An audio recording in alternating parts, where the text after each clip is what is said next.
try to get a little bigger ones. Daddy's gone already. I don't know where Daddy went.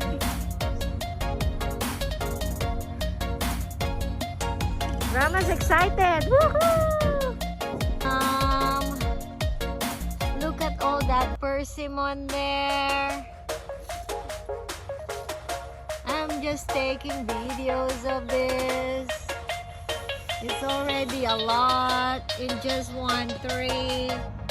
Can you imagine? I think it's a good season for persimmons.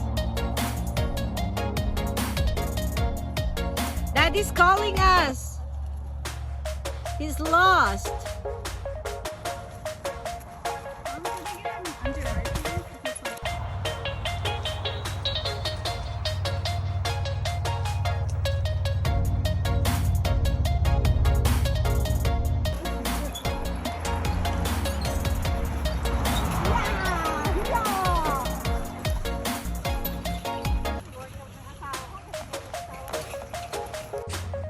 Oh my God, Daddy, you know what I'm thinking.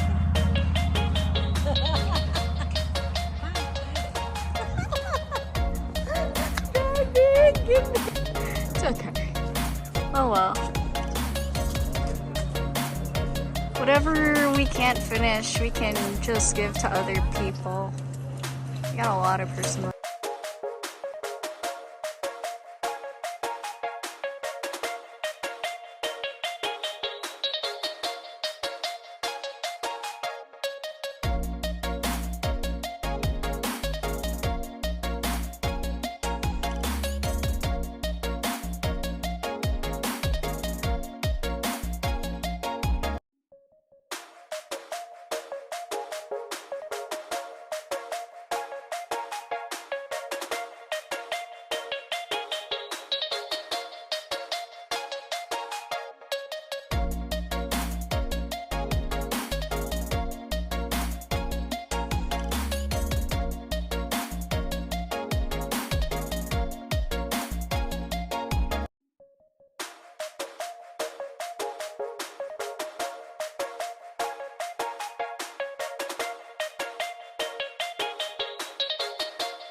So please like and subscribe Ivy's Adventures and keep watching. There's more videos to watch.